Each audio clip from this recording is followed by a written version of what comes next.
Swamedikasi adalah upaya seseorang mengatasi keluhan kesehatan ringan secara mandiri menggunakan obat yang aman digunakan tanpa resep dokter, seperti obat bebas atau obat bebas terbatas.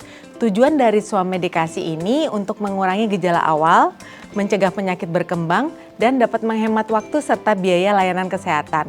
Namun perlu diingat, swamedikasi harus dilakukan secara bertanggung jawab. Artinya obat yang digunakan harus tepat jenisnya, sesuai dosis, dan sesuai indikasi.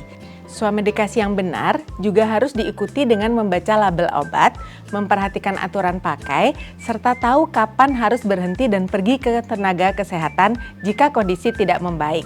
Jadi, swamedikasi bukan berarti sembarangan minum obat, tapi pengobatan mandiri yang bijak, aman, dan terarah. Kesalahan paling umum dalam swamedikasi adalah mengabaikan aturan pakai obat, misalnya minum obat sesuka hati tanpa membaca label. Selain itu, banyak orang menggunakan obat hanya berdasarkan saran teman atau keluarga, padahal kondisi setiap orang berbeda. Kesalahan lain yang berbahaya adalah menggunakan antibiotik tanpa resep dokter atau meminum antibiotik sisa dari pengobatan sebelumnya yang bisa menyebabkan resistensi antibiotik. Ada juga yang menggabungkan banyak obat sekaligus tanpa tahu interaksi antar obat sehingga berisiko menimbulkan efek samping serius.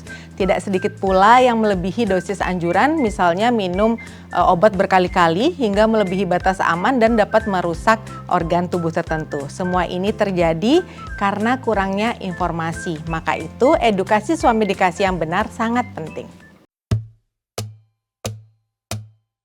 Obat yang aman untuk swamedikasi pada dasarnya adalah obat bebas dan obat bebas terbatas.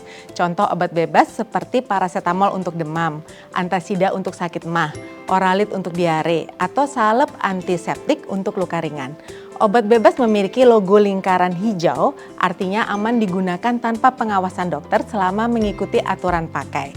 Obat bebas terbatas ditandai dengan logo lingkaran biru, misalnya obat flu, antihistamin, atau obat tertentu.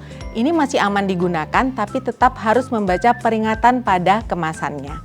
Ini berbeda dengan obat keras seperti antibiotik, obat antihipertensi, antidiabetes, obat jantung, obat psikotropika lainnya, yang semuanya wajib menggunakan resep dokter karena membutuhkan pemantauan ketat terhadap dosis, efek samping, dan interaksi obat.